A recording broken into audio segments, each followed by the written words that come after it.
Salam sejahtera. Nama saya Maria Mokhtar. Rakyat gembira bila UMNO baru kalah dalam PRU 14 pada Mei 2018 kerana selama 5 dekad UMNO baru dan UMNO telah mengkhianati rakyat. Parti ini penuh kleptokrat, penipu, penyangak dan pencuri duit rakyat. Ahli politik UMNO baru angkuh dan bila dapat kuasa tak sedar diri. Ingat tak bekas Perdana Menteri Dr. Mahathir Mohamad berkata, Melayu mudah lupa. Melayu mudah lupa. Melayu mudah lupa. Melayu mudah lupa. Betul ke cakap Dr. Mahathir ni? Rakyat Malaysia bukan bodoh. Orang Melayu kata, sekali tersengat, terus beringat. Minggu lepas, Ismail Sabri Yaakob dilantik agung menjadi Perdana Menteri ke-9. Yang peliknya, tiada siapa fikir tentang kepentingan rakyat. Semua ahli politik sudah lupa tentang hak-hak rakyat.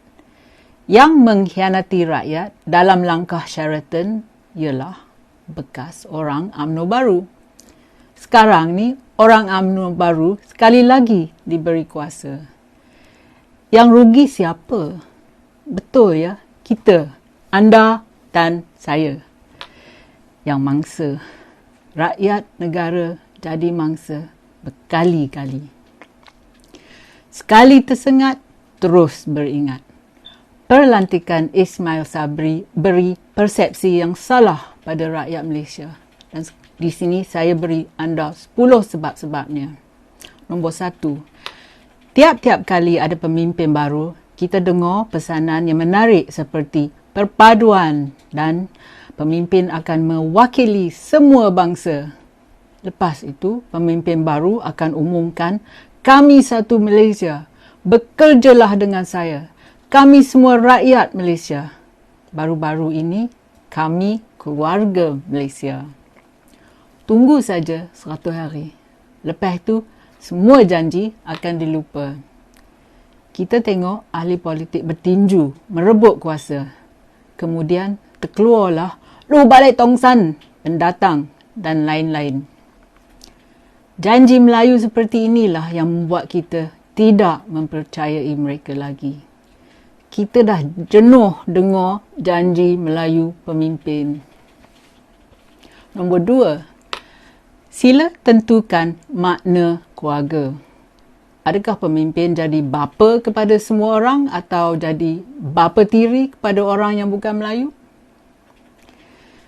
Ingat tak bila Ismail Sabri suruh orang Melayu boikot perniagaan Cina pada tahun 2015? Ingat tak kes Laoyat Plaza kedua dan Mara Digital Mall?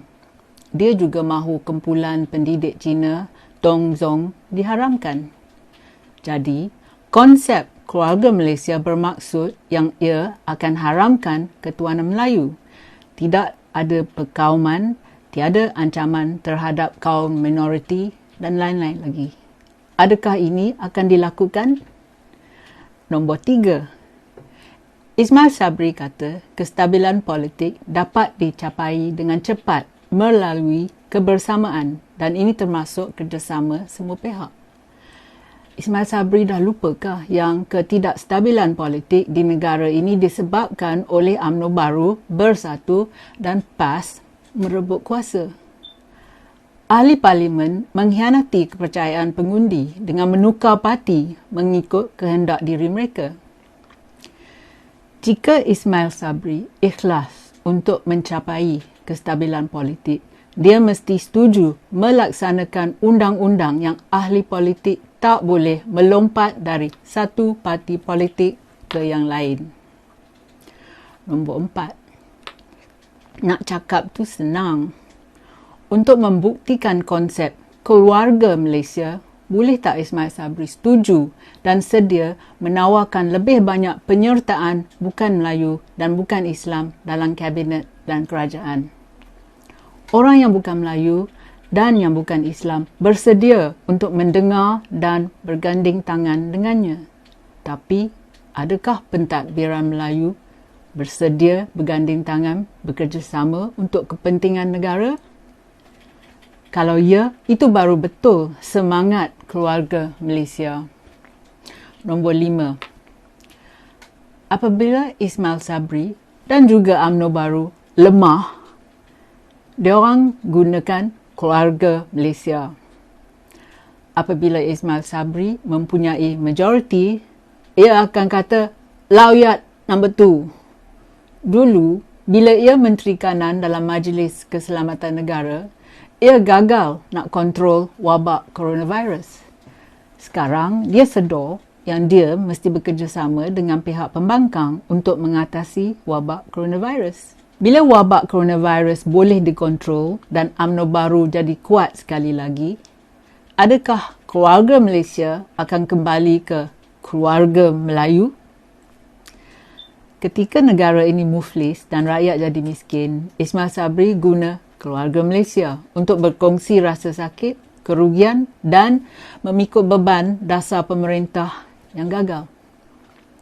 Apabila negara dah pulih, ia akan kembali ke cara biasa orang rasis seperti balik tongsan dan juga pendatang. Nombor 6.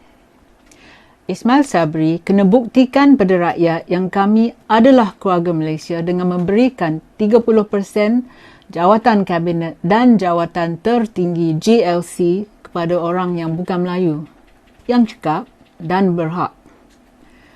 Sekiranya Ismail dapat melakukannya, maka kami akan mempercayainya. Apabila PAS menghina orang bukan Melayu dan yang bukan Islam, kita nak lihat Ismail Sabri mempertahankan orang bukan Melayu dan bukan Islam yang juga keluarga Malaysia. Nombor 7.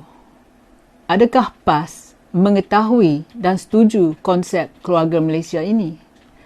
Adakah mereka tahu bahawa orang Cina akan menjadi sebahagian daripada keluarga ini? Adakah PAS tak ada masalah apabila Muslim dan bukan Muslim jadi member keluarga Malaysia ini? Nombor 8. Setiap Perdana Menteri suka beri ucapan pertama mereka dengan cakap kosong. Ismail Sabri tidak terkecuali. Abdullah Badawi mengatakan bahawa dia adalah Perdana Menteri untuk semua rakyat Malaysia. Banduan Najib Abdul Razak ada satu Malaysianya. Perdana Menteri pintu belakang Mahyadin Yassin berkata, saya adalah Perdana Menteri untuk semua. Sekarang ni, Ismail Sabri guna keluarga Malaysia. Tetapi malangnya, semua kata-kata ini tak tahan lama. Lepas itu, keluarlah 3K, iaitu kaum, keagamaan dan kerabat raja yang diguna untuk menghina orang bukan Melayu dan bukan Islam. Boleh tak Ismail Sabri membuktikan yang kita ni salah? Nombor 9. Sebenarnya rakyat Malaysia memang bersatu. Mereka tidak rasis. Cuma ahli politik dari UMNO baru, PAS dan Bersatu yang memecah belahkan rakyat dengan menggunakan bangsa dan agama. Kita tak akan lupa Ismail Sabri dengan perkataan dan perbuatan rasisnya pada masa dulu. Mungkin Ismail Sabri sudah bertaubat dan sekarang akan terima orang yang bukan Melayu dan bukan Islam. Jika konsep keluarga Malaysia betul-betul diikuti, perkauman dan ekstremis agama boleh dihapuskan dan Malaysia akan benar-benar bersatu dan kita akan jadi keluarga Malaysia. Ismail Sabri setuju atau tak? Dan yang nombor 10. Dengan keluarga Malaysia, adakah ini bermakna yang dasar ekonomi baru akan membantu semua orang di Malaysia, tak kira kaum dan agama? Adakah ini bermakna Mara College dan universiti terbuka untuk semua orang? Adakah ini bermakna yang kemasukan pelajar ke varsiti awam berdasarkan meritokrasi dan tidak ikut sistem kuota? Adakah ini bermakna yang perkhidmatan awam mencerminkan komposisi rakyat Malaysia dan bukan berat sebelah Melayu saja. Adakah projek kerajaan dibuat secara tender terbuka? Sekarang ni, rakyat rasa macam tertipu. Diorang kena tipu oleh pemimpin kita. Malaysia ini nama saja demokrasi. Kita teruk-teruk pergi keluar mengundi, tapi semua hak kita diserah pada satu orang untuk membuat keputusan memilih Perdana Menteri.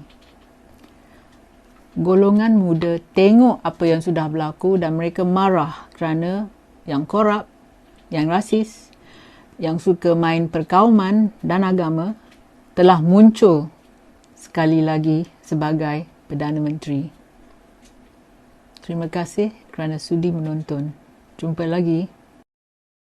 Kalau anda suka video saya, sila tekan like dan subscribe pada channel YouTube saya. Pertimbangkan menyertai laman Patreon saya. Terima kasih.